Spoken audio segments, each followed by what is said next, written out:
Sir నిన్న ముఖ్యమంత్రి జగన్మోహన్ మాట్లాడుతూ ఆయన ఏమంటాడంటే విశాఖపట్నంలోనే ప్రమాణ స్వీకారం చేస్తాను, ఇక్కడ నుంచే నా పాలన కొనసాగిస్తానని, అంటే దింపుడు కళ్ళ ఆశ అనుకోవచ్చా దాన్ని? దింపుడు కాలం ఆశ కాదు, బొరబాడైపోయి మాట్లాడతారండి అలాగా. ఎన్నాళ్ళ నుంచి ఏం పీకాడు? వైజాగ్ నుంచి వైజాగ్లో కూర్చుని వద్దన్నాడు ఎవడన్నానే? నేను ఎవరన్నా వద్దన్నాడా? సీఎం వెళ్ళి అక్కడ కూర్చుంటే అదే సీఎం. నేను ఎవడొద్దన్నాడు?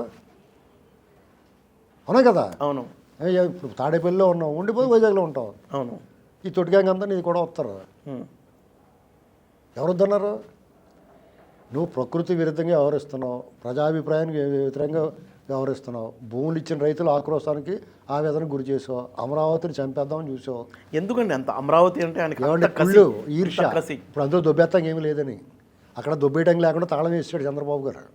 అన్ని వేల ఎకరాలు కళ్ళ ముందు కనపడుతుప్పుడు ఓ స్వీట్ షాప్లో అన్ని రకాల స్వీట్లు కనపడి నీకు తింటాక లేని నోరు కట్టేశారనుకో నీకు ఎలాగుంటుంది?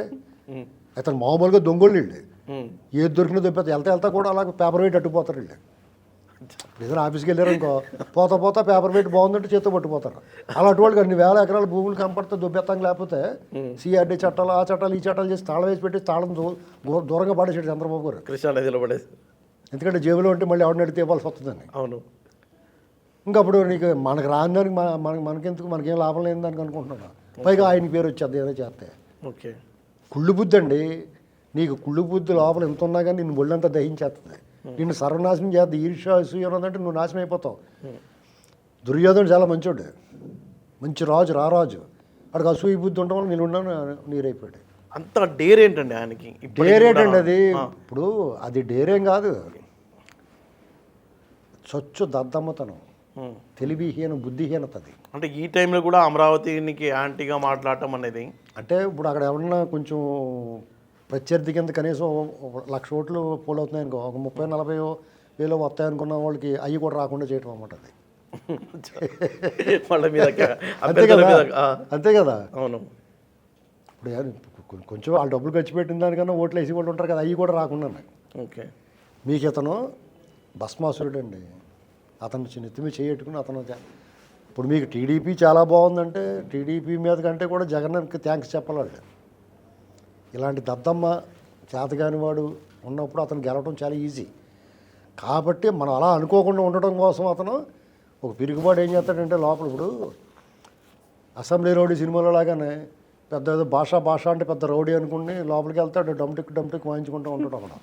అది చూసి భాష అంటే నువ్వేదో పెద్ద రౌడీ అనుకున్నావు, నువ్వేటరా డమ్టిక్ వాయించుకుంటున్నావు అంటాడు మోహన్ బాబు గారు. అలాగే అతను ఊరికి అడావడి పెద్ద బిల్డప్ ఇచ్చుకున్నాడు.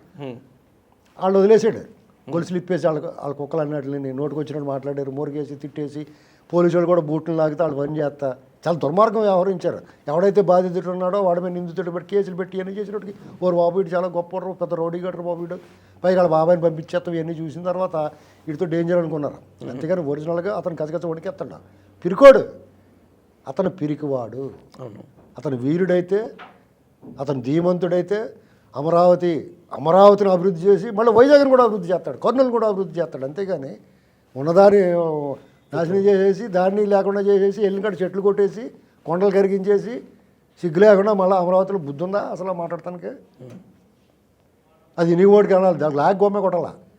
దాని గురించి అమరావతి వైజాగ్ నుంచే పాలన చేస్తా, ఎవడో బుర్ర సక్రమంగా పనిచేసి కూడా ఎవడో కూడా అది వినండి. ఇప్పుడు లైక్ మైండెడ్ ఉంటారు. ఇప్పుడు పిచ్చి హాస్పిటల్కి వెళ్ళారనుకో, వాళ్ళందరూ ఒకలాగే మాట్లాడుకుంటూ ఉంటారు. అర్థమైందా మీకు? అవును. జగన్మోహన్ రెడ్డి అతని సత్తా ఏంటి అతను తెలుసు.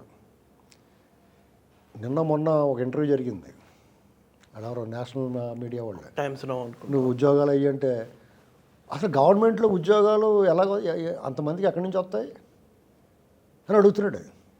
గవర్నమెంట్లో ఉద్యోగాలు లేకపోతే ఎంతవరకు ఉంటే అంతవరకు గవర్నమెంట్ ఉద్యోగాలు ఇచ్చి, పెట్టుబడులు తీసుకొచ్చి పరిశ్రమలు స్థాపించి, ఆ పరిశ్రమలకి పెట్టుబడికి మౌలిక వసతులు కల్పిస్తే, క్రియేట్ చేస్తే ఆ వాతావరణం వచ్చి వాళ్ళు పెట్టుబడులు పెడతానికి వస్తారు, ఉపాధి అవకాశాలు ఇస్తారు, కొంతమంది జాబ్ అలాట్మెంట్ ఉంటుంది. జాబులు వచ్చి ఉపాధి కలిగిందని కూడా వాళ్ళు డబ్బులు ఖర్చు పెడతారు. అక్కడ ఆ వచ్చిన జీతాలతోటి ఇన్ఫ్రాస్ట్రక్చర్ ఏర్పడుతుంది, ప్రత్యక్షంగానే పరోక్షంగా అనేక మంది బాగుపడతారు. అదే సంపద పెరగడం హైదరాబాద్ లాగా.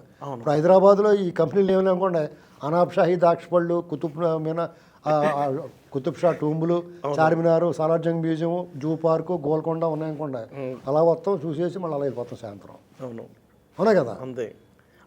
వచ్చే టూరిజంతో టూరిజంతో అన్నాళ్ళు వస్తారు. అవును. అదే ఇక్కడ సాఫ్ట్వేర్ కొంతమంది ఇంటికాడ పులిహార ఇక్కడ కనీసం టిఫిన్ కూడా చేయరు, కొంతమంది పులిహార ఇంటికాడ వండుకుని వచ్చేస్తారు. అవును.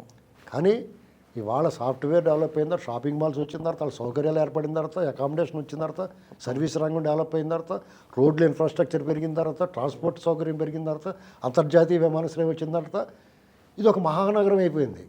ఉపాధి దొరుకుతూ ఉంది. షాపింగ్ మాల్స్ వచ్చినాయి, సినిమా హాల్స్ వచ్చినాయి, ఇక్కడ సాఫ్ట్వేర్ కంపెనీలు వచ్చినాయి. వాళ్ళ కొనుగోలు శక్తి పెరిగింది. కొనుగోలు శక్తి పెరిగిందంటే రకరకాల షాపులు వస్తూ ఉంటాయి. అభివృద్ధి చెందిన దేశాలతో పోటీ పడుతుంది.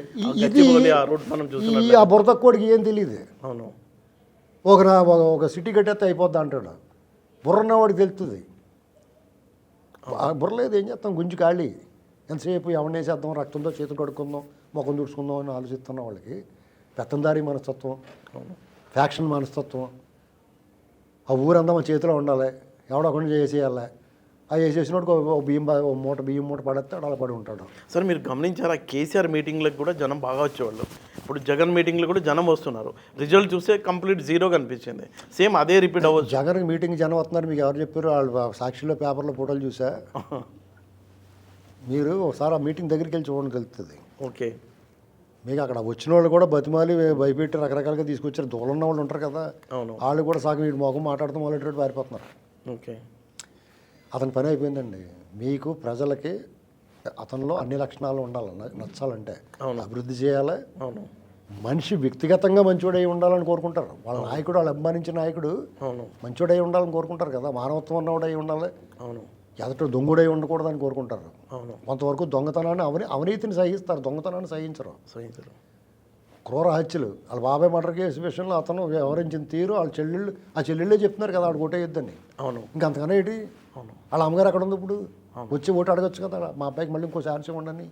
ఎందుకు అడగట్లేదు? అది బాగా డిస్కస్ అవుతుంది ప్రజల్లో. ఏమండి, కుటుంబ సభ్యులే అంత కొంతమందికి తెలియడానికి టైం పట్టొచ్చు. అవును. కొంతమందికి ముందే తెలుస్తుంది. ముందే తెలిసి వాళ్ళ నాయకులందరూ సైలెంట్గా ఉన్నారు. చాలామంది డబ్బులు తీయట్లేదు. ఇప్పుడు ఇతను ఇచ్చిన డబ్బులు ఏమైనా ఉంటే ఎలా ఉండొచ్చిన తర్వాత ఇద్దాం మూత అంటున్నారు. తప్పని పరిస్థితుల్లో తీస్తారు, అందులో సగం దాచుకుంటారు. ఈ జనం కూడా వెయిటింగ్. అందుకని వాళ్ళ మీద తిరగబడతలేదు. డబ్బులు ఇస్తారు కదా, ఎందుకు తిరగబడతామని. ఓకే. అతని పని టోటల్గా డిజాస్టర్ అండి. నా లెక్క ప్రకారం అతను సింగిల్ లార్జెస్ట్ నెంబర్ 9 అనేటువంటిది ఉంటుంది సింగిల్ డిజిట్లో.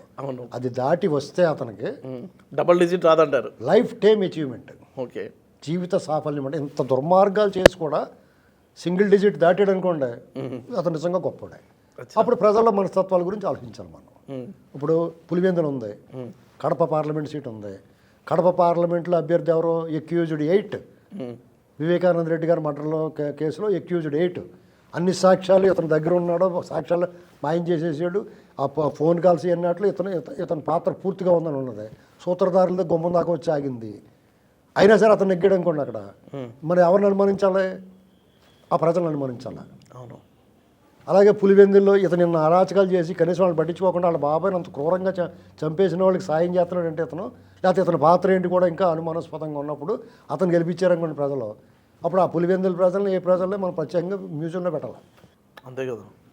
చదా మీరు అభిమానాలు ఉండొచ్చు. మనిషిని వాడు మంచివాడైనప్పుడు మీరు అంతా అభిమానించండి. అవును. వాడు దుర్మార్గుడు, క్రూరుడు, అవినీతిపరుడు, బందిపోటి దొంగ అని తెలిసిన తర్వాత కూడా మీరు అతను మద్దతు ఇచ్చారంటే మిమ్మల్ని అనుమానించాల్సి వస్తుంది. మీ మనస్తత్వాలని అనుమానించాల్సి వస్తుంది. ఈ సమాజం నుంచి వేరే అయిపోతారు వాళ్ళు. మొత్తంగా చూసుకున్నట్లయితే ఏపీ ప్రజలు టైం కోసం వెయిట్ చేస్తున్నారు అనుకో. ఖచ్చితంగా 13వ తారీఖు అసలు డిసైడ్ అయ్యారు, ఇంకా రిజల్ట్ రావడం. ల్యాండ్ టైటిల్ యాక్ట్ అనేటువంటిదే వాళ్ళకి పెద్ద దెబ్బ ఇప్పుడు. అవును. ఎందుకంటే అతను మందు పాత్రమే కాలెట్టాడు. ల్యాండ్ టైటిల్లో భూమి ఉన్నవాడికి ఇప్పుడు భూమి ఉన్నవాడికేమో భూమి లాక్కుంటాడు. భూమి లేని వాళ్ళు ఏం చేస్తారనుకుంటున్నారు? అక్కడ ఇల్లు ఉంటుంది కదా. అవును. ఓ సెంటు భూమి ఇల్లు ఇచ్చిందో ప్రభుత్వం, ఇంకో ప్రభుత్వం ఇచ్చిందో, 2 సెంట్లు 3 సెంట్లు భూమి ఉంటుంది కదా, అది ఇచ్చేమని అడుగుతారు. అవును. అది కూడా లేదనుకోండి, వాళ్ళ ఇంట్లోకి వెళ్ళి కూర్చొని వాళ్ళ ఇంట్లో ఫ్యామిలీ మెంబర్ని పంపించినా కూడా అంటారు. ఏం చేస్తారు మీరు? అలా జరగదని నమ్మకం ఏంటి? అవునా కదా. అవును. లేదంటే హ్యూమన్ ట్రాఫికింగ్, మనుషులు రవాణా చేస్తారు, వీళ్ళు బానిసలుగా అమ్మేస్తారు దేశాన్ని. అంటే ఇది జరగవా అంటే జరిగినాయి కదా, మనం ఊహించినాయి. అమరావతి భూములు ఇచ్చిన రైతులు అన్యాయం జరగదు అనుకున్నాం, అన్యాయం జరిగింది కదా. సిపిఎస్ రద్దు చేస్తాను 6 నెలలు చేయలేదు కదా. అవును. ఇప్పుడు ఏది జరగవనుకున్నామో అవి జరిగినాయి, ఏది జరుగుద్ది అనుకున్నామో అవి జరగలేదు. ప్రత్యేక హోదా మెడలోంచి తెస్తాడు, తేలేదు కదా, తెచ్చేస్తాడు అనుకున్నాం కదా మనం. అంటే ఏదైనా జరగచ్చు కదా. అవును. కాబట్టి అప్రమత్తంగా ఇటువంటి అబ్నార్మల్ పర్సన్స్, అవును. పైశాచిక ప్రభుత్వం ఉన్న వాళ్ళు పాలకుడిగా ఉంటే ప్రజలకు ఇబ్బంది. కాబట్టి పంపించడానికి సిద్ధపడుతున్నారు వాళ్ళు.